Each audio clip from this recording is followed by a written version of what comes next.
Bonjour Madame Elasso, nous sommes le groupe L1 et aujourd'hui on va parler du film L'Avion rouge d'Edith Piaf.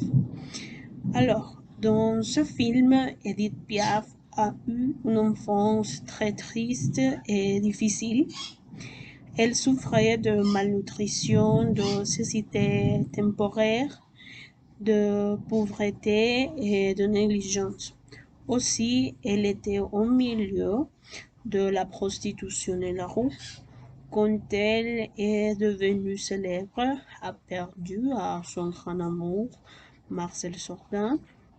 À cause de cela, elle a commencé à recevoir une forte dose de morphine pour pouvoir résister jour à jour.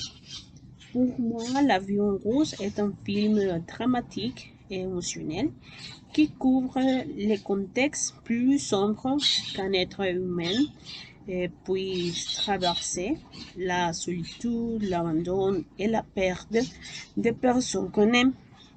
De même, il y a une phrase avec laquelle je pouvais voir que si l'on passe une mauvaise journée, et il faut apprendre à faire les choses une étape à la fois.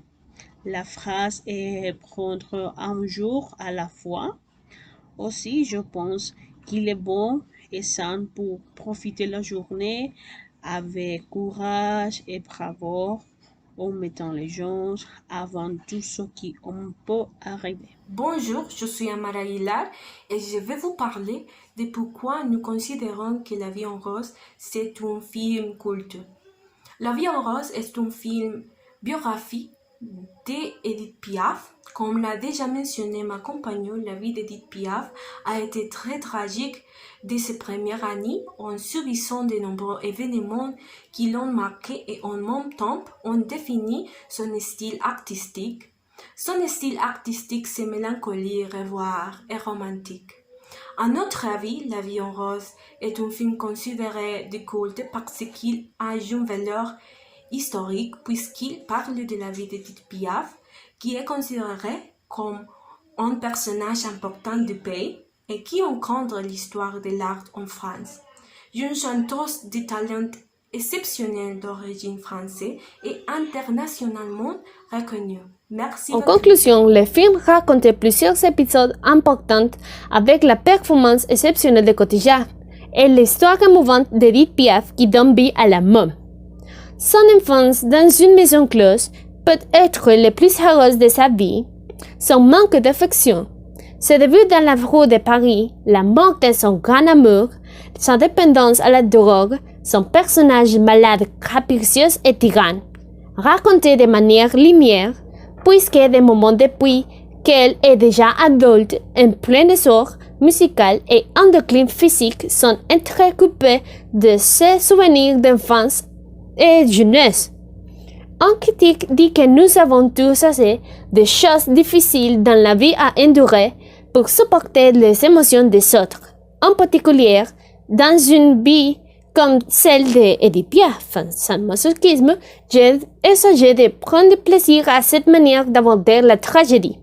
Le principal défi de la môme est de battre des propres chansons de Piaf et de pouvoir raconter quelque chose qui n'est pas contenu dans le texte, dans la musique et dans les voix. C'est avec une mise en scène très soignée, une distribution artistique lucieuse et un bon rythme, le film a des moments magnifiques qui, comme on les voit, sont généralement musicaux. Enfin, tellement agiles qu'ils ne semblent pas français qu'on les voit avec plaisir et met carrément les spectateurs dans les tribulations d'une femme dont l'architecture morale a été fondée sur un engagement strict au libre arbitre. Le résultat est prodigieux et fait de Cotillard une candidate avec de réelles chances à tous les prix pour lesquels elle est sélectionnée.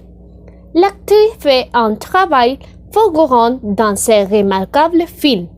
Elle contacte son corps, fronce les sourcils, se toque la bouche, elle crie et brille sur scène. Par parle comme une star et elle règne sur ceux qui l'entourent et rend à dire les plus bestiales dommages.